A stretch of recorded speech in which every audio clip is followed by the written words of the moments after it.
last week, the Trump Department of Justice agreed to pay the family of dead Capitol rioter Ashli Babbitt $30 million. Wait, hold on. Now, Babbitt was fatally shot by Capitol Police, right? By a Capitol Police officer as she was trying to crawl through a broken window during the January 6th insurrection. Yet, apparently, her family gets a settlement.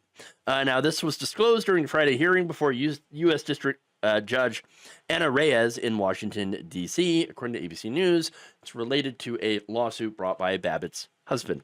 Now, the exact terms of this settlement are not public and not even finalized. A final agreement could be signed by the end of the month. So, hold on. We have the government, our taxpayer money, that is going to go to pay the family of a Capitol rioter tens of millions of dollars. What is going on here? This woman was shot and killed attempting to get at members of Congress to do who knows what, to probably attack them. These were not tourists, okay?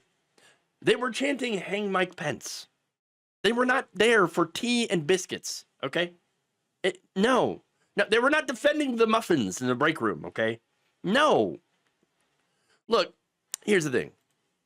The officer who fired the fatal shot, okay, and look, anybody who knows me knows that I do not readily come to the defense of police, especially when there is a shooting, there is a killing, right?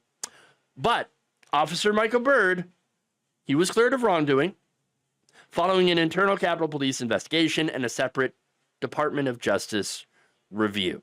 Okay, so this is somebody, yes, I know, oftentimes police do end up getting, let off after an investigation.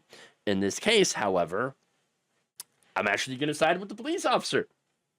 The family's lawsuit alleged Byrd had used excessive force and claimed the government failed to properly train officers to handle the situation. No, I think he handled it well, actually, because he was facing down a violent MAGA mob.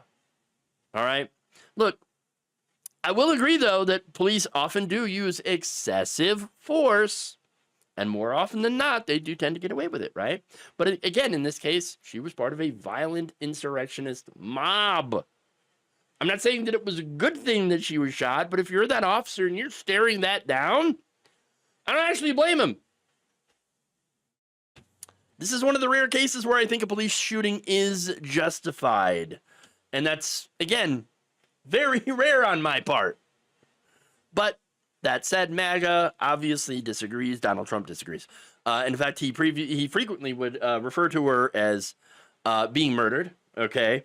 And had called for justice. He even blamed her death on Representative Nancy Pelosi, who, by the way, was one of the people that was hiding from the MAGA mob. Yes. But he said this, quote, "I think it was an insurrection caused by Nancy Pelosi." Think about that, right? You're gonna blame Nancy Pelosi, not just for the conspiracy theory where, she didn't call the National Guard, she didn't want the people to come in and stop the insurrection. Not even that, right? That in itself is an unhinged conspiracy theory, okay, with no truth behind it. But no, he says Nancy Pelosi caused the insurrection. What are you talking about? What is wrong with you? Why are you saying these things that are just completely unhinged and untrue? What the hell? Okay. And then he said, quote, "This was an insurrection. If it was an insurrection, which there were no guns, there were no anything except for the fact that they shot Ashli Babbitt. There was poles, batons, chains, bear spray, all sorts of different weapons that were used." Okay. Look, this was an insurrection, and it was incited by Donald Trump. Okay, these people that were there understood what they were there to do. They knew it. Their whole purpose was to intimidate Congress into supporting Donald Trump's plan to steal the election, to force Mike Pence into not certifying the election results through fear and intimidation. That's it. Now, of course, that was all part of the plan from Trump and his friends in order to call the fake electors in, okay? So you scare them into not certifying the election, you bring in the fake electors will say, well, it's Donald Trump, obviously, he won the election, and then he gets his second term. That's what happened, right? That's what they tried to do. Didn't work, but don't worry, the American people eventually did give Donald Trump his second term. And boy, is it not going very, very well. But Babbitt and many others who were there that day had their heads just filled with propaganda, okay? Believing that it was, no, Joe Biden, he actually did the insurrection. Oh, really? What's your evidence of that? Well, it's the fact that Joe Biden won. Oh, no, that's not actual evidence. And they showed up ready and willing to do violence on behalf of Donald Trump. And by the way, Trump knows that, which is why he pardoned them all. And now why the federal government is using taxpayer money to pay the family off. I mean, this is a really, really bad precedent, obviously. Her family gets a settlement. Where's the settlement for Breonna Taylor? Where's the settlement for all the other victims of actual police violence and brutality? Doesn't exist. But when it's a white MAGA supporters family, well, they get away with $30 million. That's what they're doing. Because she believed in Donald Trump's election lies, and that caused her to throw her own life away. That is the reality of the situation.